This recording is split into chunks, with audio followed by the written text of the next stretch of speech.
मेरे प्यारे बच्चों, आज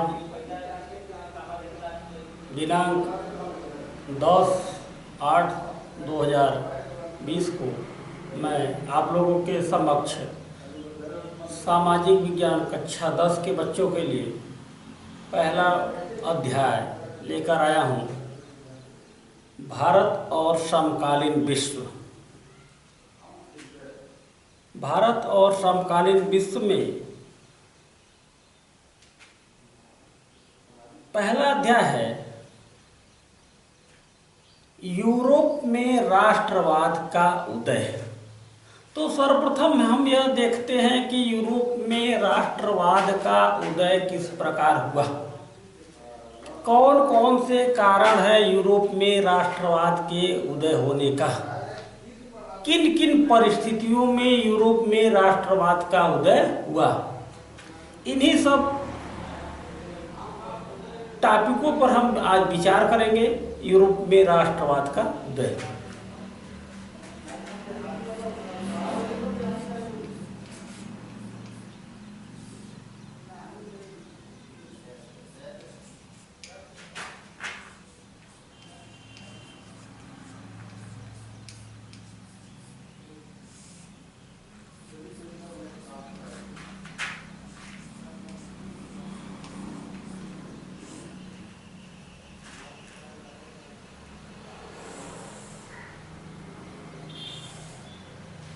तो हम देखेंगे कि सर्वप्रथम यूरोप में राष्ट्रवाद का उदय।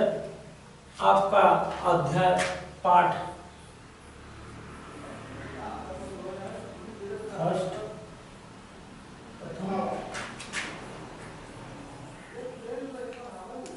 अच्छा 10 सामाजिक विज्ञान।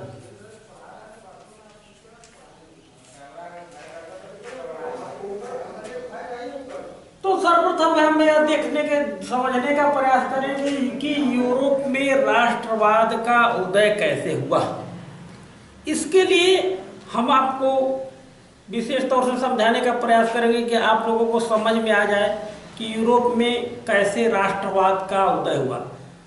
तो इस राष्ट्रवाद के उदय के पहले हम आप लोगों को बताने जा रहे हैं कि वह यूरोप में विशेष तौर में जो यूरोप में जब सर्वप्रथम राष्ट्रवाद का जो उदय हुआ है वह फ्रांस से प्रारंभ हुआ है। यूरोप में फ्रांस से प्रारंभ हुआ है राष्ट्रवाद का उदय, क्योंकि यूरोप में राष्ट्रवाद का फ्रांस से उदय होने का कारण है कि फ्रांस की जो राजशाही रवैया था, तानाशाही रवैया था, वहाँ का जो शासक था वह निरंकुश था। जनता के प्रति उनकी अंदर कोई दया, धर्म आदि की भावना नहीं थी। केवल वहाँ की जनता के लोगों का शोषण करना उसका प्रथम कर्तव्य था। इसलिए यूरोप में सर्वप्रथम फ्रांस में राष्ट्रवाद का उदय होना वहाँ से माना जाता है। इसके लिए हम देखना चाहेंगे कि यूरोप में राष्ट्रवाद के उदय में फ्रांस के एक प्रसिद्ध कलाकार फ्रेडरिक सार्यू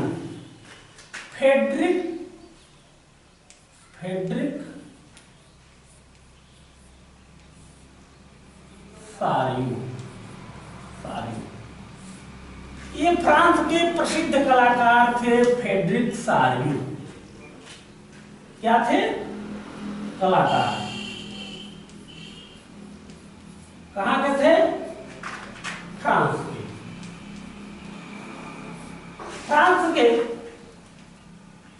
फ्रांस के प्रसिद्ध कलाकार फ्रेडरिक सार्यू ने 1848 में 4 चित्रों की एक श्रृंखला की रचना की। 4 चित्रों की एक श्रृंखला की रचना की।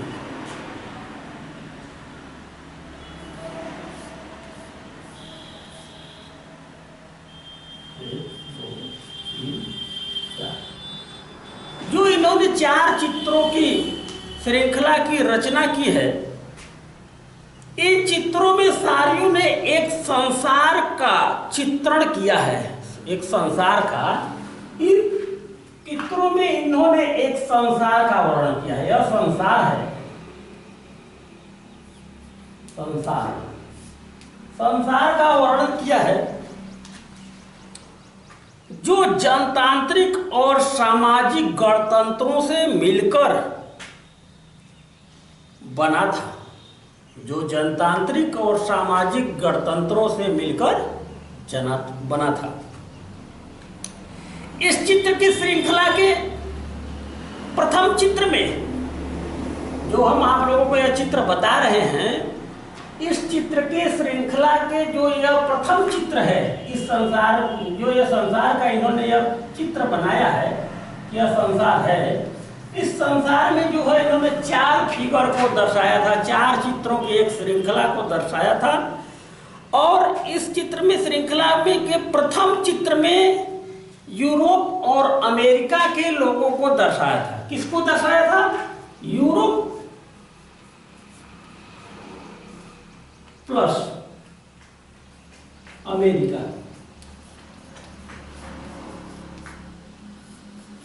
अमेरिका के लोगों को दर्शाया गया था।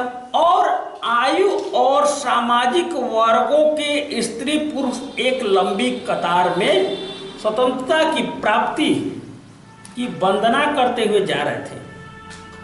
सभी जो है, जो इन चित्रों में दिखाया गया था, फिगर फर्स्ट में, प्रथम में यूरोप और अमेरिका के लोगों को जो दिखाया गया था एक कतारबद्ध लाइन में, जो है वह जो है स्वतंत्रता की आंदोलन की प्रार्थना किए हुए, प्रार्थना के लिए कतार में खड़े थे। और फ्रांसीसी क्रांति के दौरान स्वतंत्रता को महिला के रूप में चित्रित करते थे। यूरोप और अमेरिका में जो दर्शाया गया है चित्र, प्रथम चित्र में, इसमें जो है यूरोप में जो है, फ्रांस में जो है, लोग स्वतंत्रता की देवी के रूप में एक महिला का चित्र आगे लेकर उसको प्रदर्शित करते थे कि यही हमारी स्वतंत्रता की देवी है।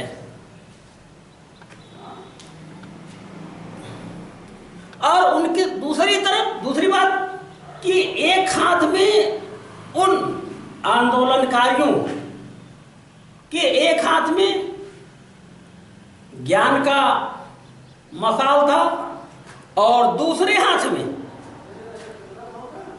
मनुष्य के अधिकारों के घोषणा पत्र, मनुष्य के अधिकारों के घोषणा पत्र का जिक्र, या कह सकते हैं कि वर्णन किया हुआ लेकर चलते थे।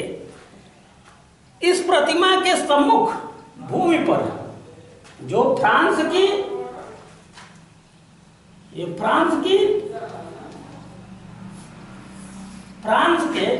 स्वतंत्रता की देवी के सम्मुख, फ्रांस के स्वतंत्रता के देवी के सम्मुख जो है भूमि पर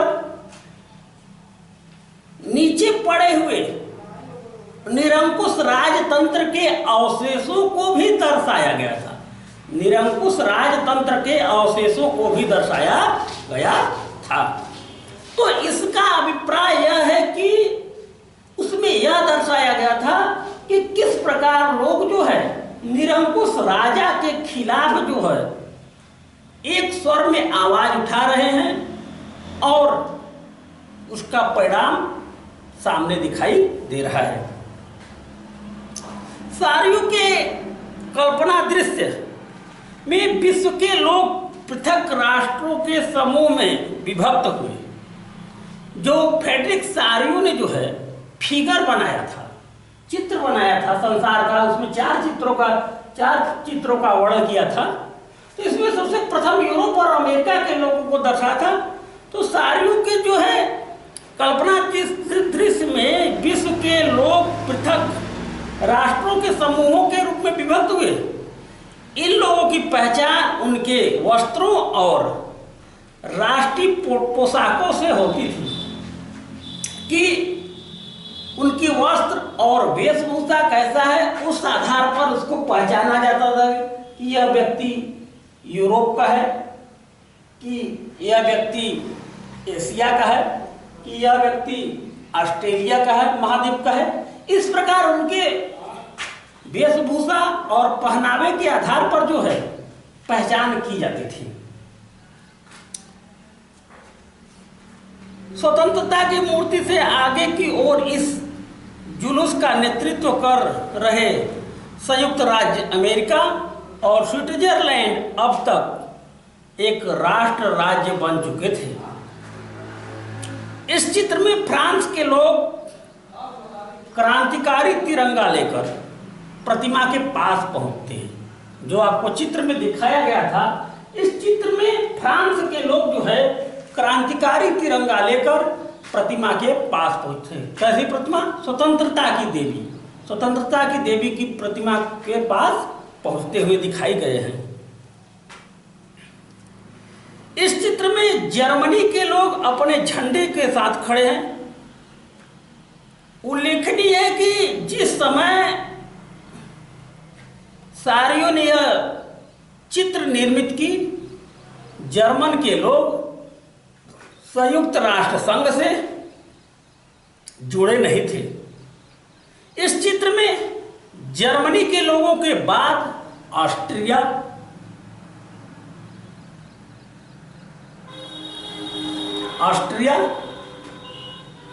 ऑस्ट्रिया की राजधानी वियना, जो कि मैं आप लोगों को बता देना चाहूं, ऑस्ट्रिया की राजधानी वियना है। और वियना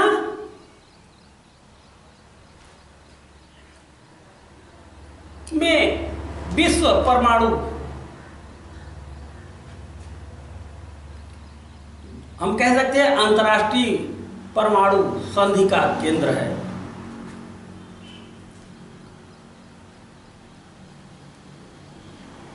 इसके अतिरिक्त पोलैंड, इंग्लैंड, आयरलैंड, हंगरी और रूस के लोगों को जो है इस चित्र में दर्शाया गया है।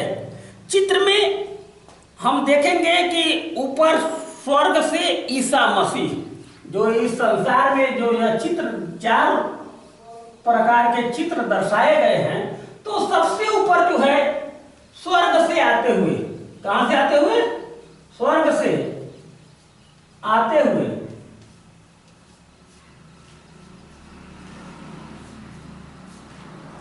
स्वर्ग से आते हुए ईसा मसीह और उनके अनुयायियों को सबसे ऊपर दर्शाया गया है। ईसा मसीह और उनके अनुयायियों को सबसे ऊपर दर्शाया गया है।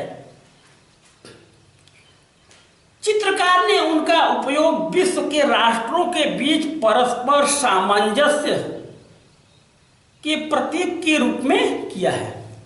फ्रेडरिक सारियो ने ईसा मसीह और उनके अनुयायियों अर्थात उनके फरिश्तों को जो है, जो सबसे ऊपर रखा है, इस प्रकार दर्शाया है कि विश्व में ये लोग सामंजस्य स्थापित कर सके। इसके अतिरिक्त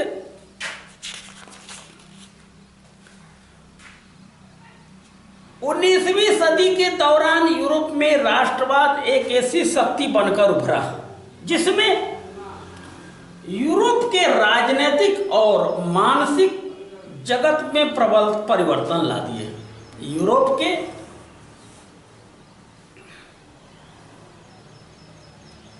राजनीतिक और मानसिक जगत में प्रबल परिवर्तन ला दिए। इन परिवर्तनों से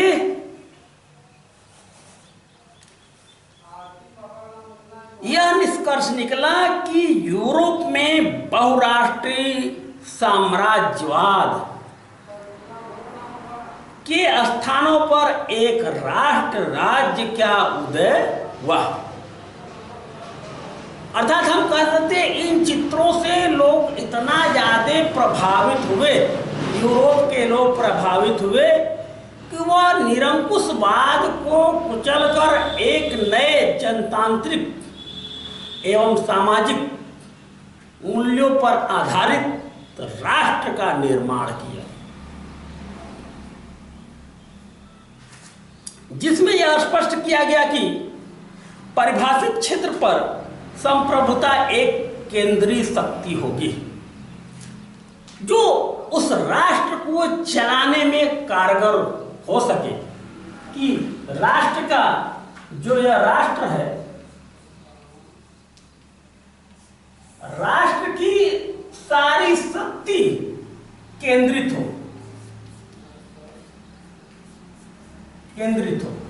राष्ट्र की सारी शक्ति केंद्रित हो।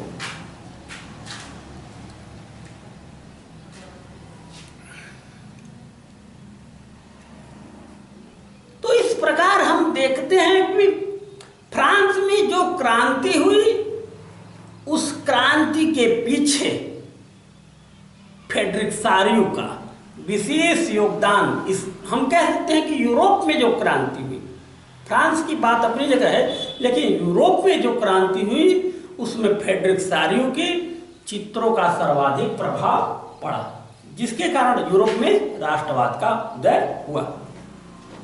अब आइए हम लोग अगले टॉपिक पर चलते हैं।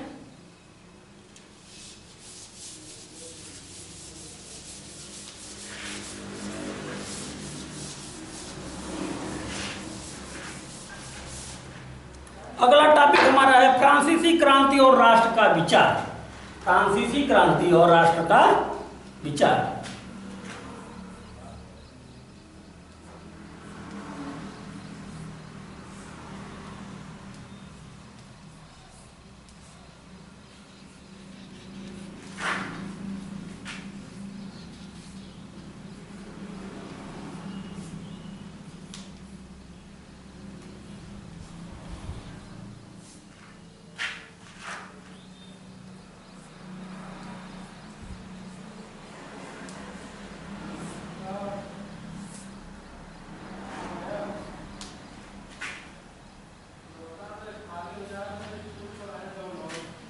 फ्रांसीसी क्रांति एवं राष्ट्र का विचार में हम देखते हैं कि सर्वप्रथम फ्रांस की क्रांति में जो है 1789 में फ्रांस की क्रांति के समय 1789 में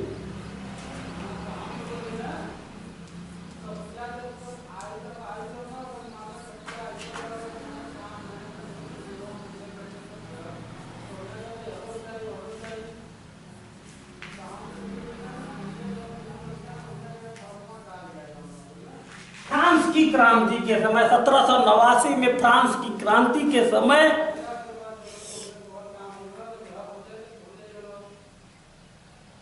राष्ट्रवाद की प्रथम स्पष्ट अभिव्यक्ति हुई। राष्ट्रवाद की प्रथम स्पष्ट अभिव्यक्ति हुई। 1789 ईस्वी में फ्रांस एक ऐसा राज्य था जिसके समस्त भूभाग पर फ्रांस एक ऐसा राज्य था जिसके समस्त भूभाग पर निरंकुश राज सत्ता का अधिकार था। अर्थात निरंकुश का मतलब होता है जिसके ऊपर अंकुश न लगाया जा सके। ऐसा शासक जिसके ऊपर अंकुश न लगाया जा सके उसे हम कहते हैं निरंकुश, अर्थात तानाशाह, अर्थात जनता के हितों की अनदेखी करने वाले को हम निरंकुश कहते हैं। फ्रांसीसी क्रांति से जो राजनीतिक और संवैधानिक परिवर्तन हुए उनमें से प्रभुसत्ता राजतंत्र से निकलकर, फ्रांसीसी क्रांति से जो परिवर्तन हुए उसमें से जो प्रभुसत्ता मतलब राज्य की सत्ता निरंकुश लोगों के हाथों से निकलकर फ्रांसीसी नागरिकों के समूह में हस्तांतरित हो गए, अर्थात फ्रांसीसी नागरिकों के पास चले गए और नागरिकों को यह अधिकार दिया गया कि किस प्रकार देश में जनतांत्रिक और सामाजिक मूल्यों को स्थापित किया जाए। यह क्रांति सामंतवाद, मध्यम वर्गीय, भ्रष्ट नौकरशाह और निरंकुश शासक वर्ग के खिलाफ था।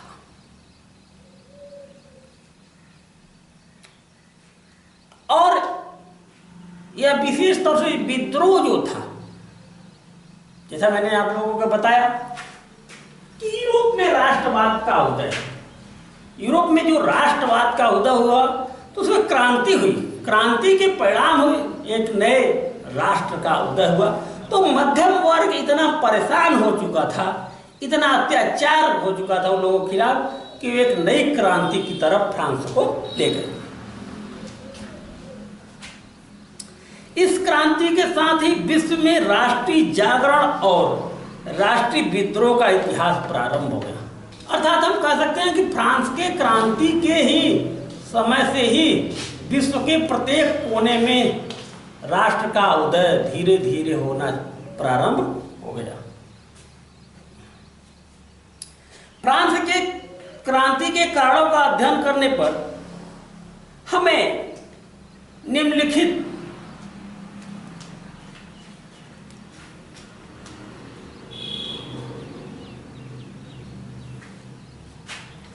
विचारधारा प्राप्त हो सकते हैं। तो हम देखते हैं फ्रांस की क्रांति के कारणों का जो है अध्ययन करने से कि कौन कौन से शीर्षक प्राप्त होते हैं।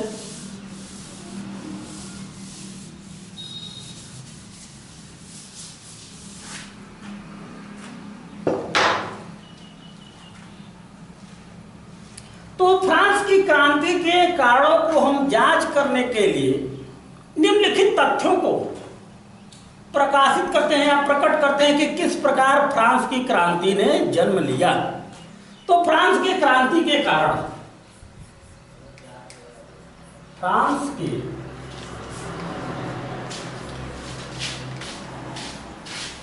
क्रांति के कारण कौन कौन से क्रांति के कारण है, रिवॉल्यूशन के कौन कौन से कारण है कि जिसके कारण फ्रांस में क्रांति हुई। तो सबसे पहला कारण है राजनीतिक कारण।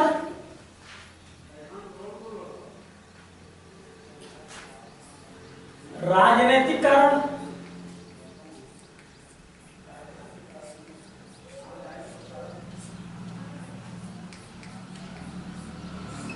दूसरा कारण है सामाजिक कारण,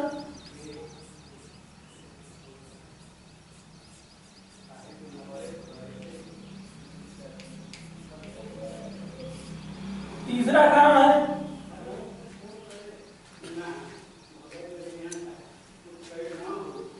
आर्थिक कारण है,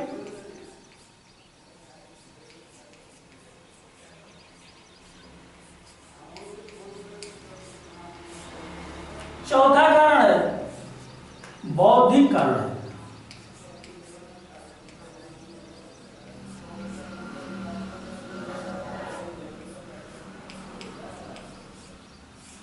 और पांचवा कारण है जो हमारा बनता है तात्कालिक कारण।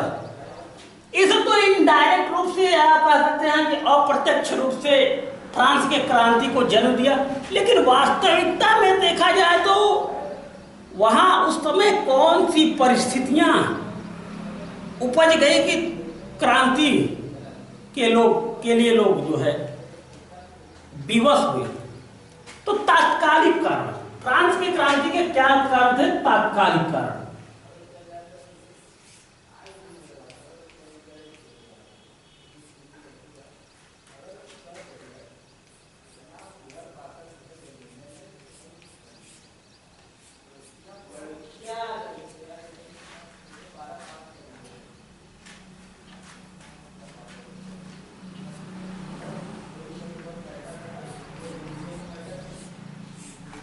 तात्कालिक कारण। तो सर्वप्रथम हम प्रत्येक कारणों को एक क्रमबद्ध ढंग से व्याख्या करते हुए आप लोगों को समझाते हुए चलेंगे कि फ्रांस के क्रांति के कौन कौन से कारण थे।